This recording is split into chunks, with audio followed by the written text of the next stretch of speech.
Good afternoon. I'm all sweaty. I just came out of the gym. Yes, I'm recording this video. The reason I'm recording this video is because this is something that I've been wanting to do. It's something that's been on my heart for a long time.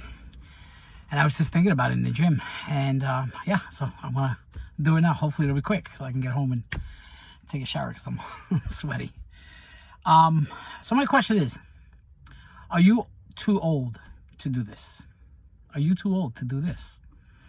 And you're asking, well, what is this that you're talking about, George? Well, this is anything. This is whatever you are thinking of, whatever you're thinking of doing. If something has been on your heart or your mind, something that you want to do, but the enemy's playing with your head, with your mind, with your heart, and saying, no, you can't do that. No, it's impossible. Or you can't do this.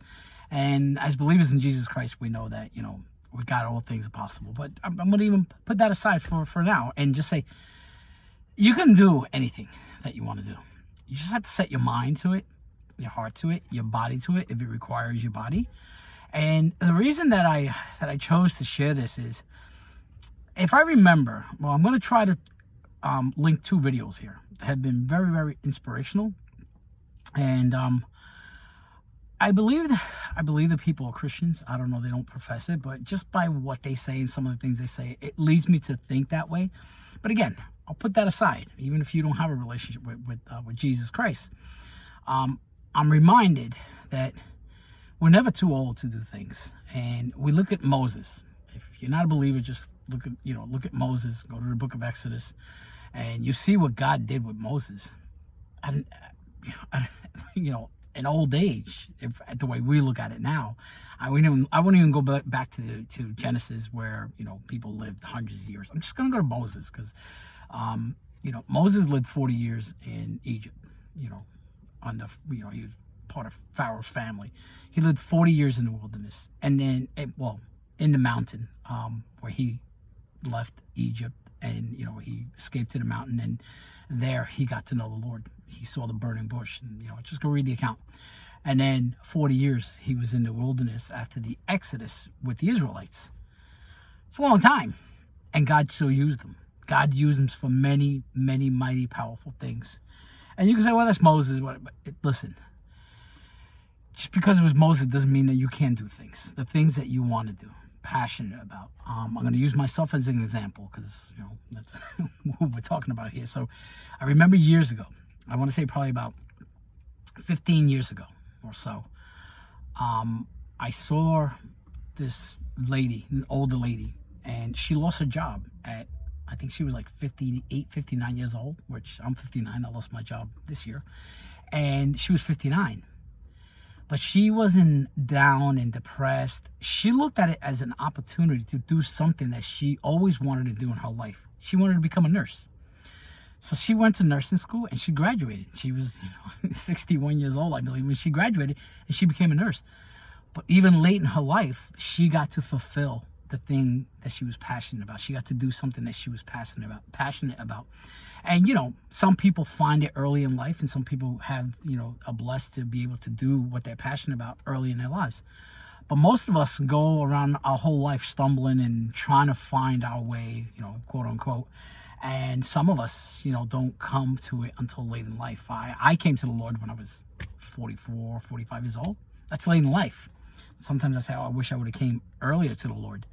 But then I'm reminded, if I came earlier to the Lord, maybe I wouldn't have experienced the things that I did throughout life that led me to the Lord. The things that I experienced that have given me so many great lessons to share with those who are believers now, because I saw how those things were, and I see how they could have been had I had God in my life.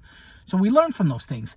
But when I saw this lady who was in her late 50s losing her job and pursuing something that she was passionate about, I said to myself, well, what's holding me back? I was already 44, 45 years old. And I said, I've always been passionate about working out. And I've always said, wow, I should be a personal trainer. Since I was like in my early 20s, I've always said that. But I never did, because life got in the way. And so when I saw this lady's story, it inspired me to go and try it. So I went to school. I got certified as a personal trainer. I worked as a personal trainer for about 4 or 5 years.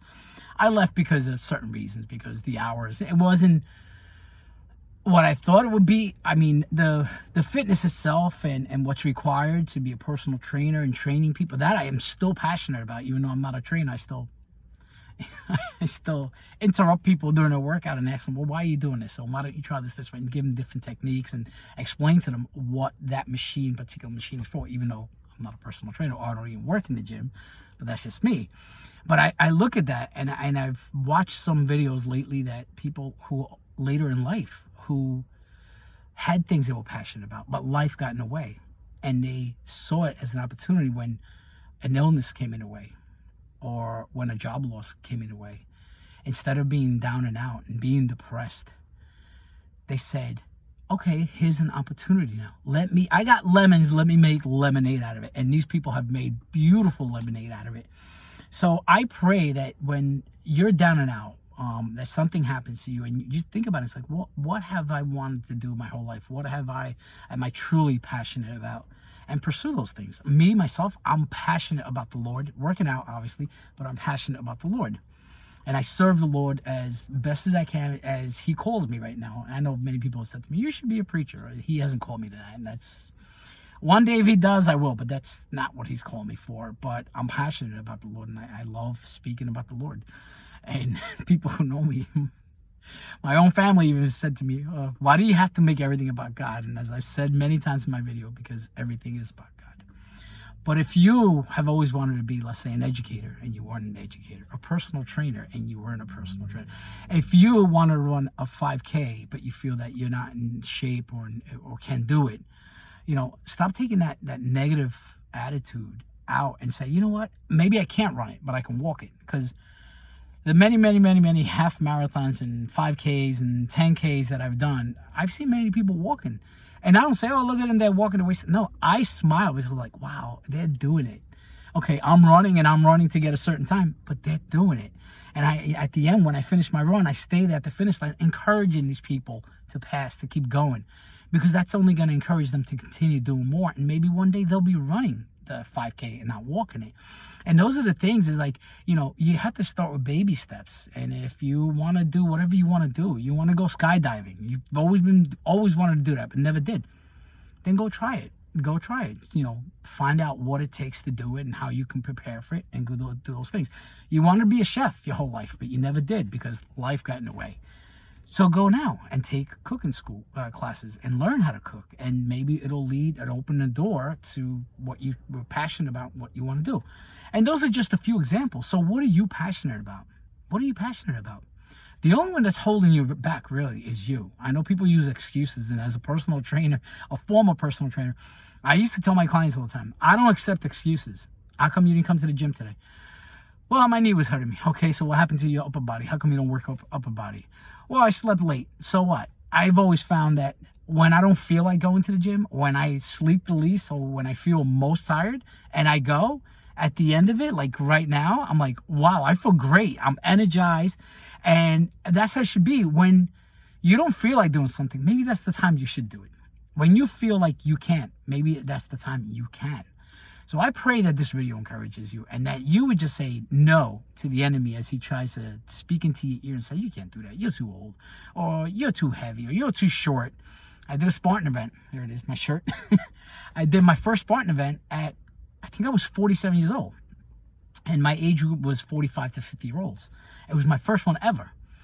And I shouldn't be proud, have pride, but I'm proudful that out of almost 300 people in my age group, I finished 11th for my first one ever.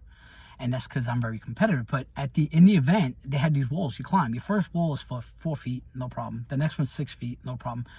The third wall was 8 feet. Now, I'm only 5'3", so I'm like, okay, how am I going to get up there? I didn't say I can't. I didn't say I can't. I said, how am I? How can I do that? And then I saw another guy standing next to me who happened to be about the same size, same height as me. And we looked at each other and I said, hey, I have an idea. How about I go by the wall? You come and run. I'll toss you up. You dead hang. You lean over and you pull me up. And that's how we did it. I didn't say I can't. And he didn't say he can't. We can. And together we did it. We pulled each other up over. So if you think there's something you can't do on your own, maybe there's other people who can help you, who can encourage you, who can give you the support that you need to overcome those obstacles. Anyway, I just needed to get this video out. It's been on my mind for a long time, and I said there's no better time than now, than the present. So God bless you, and I hope that you can.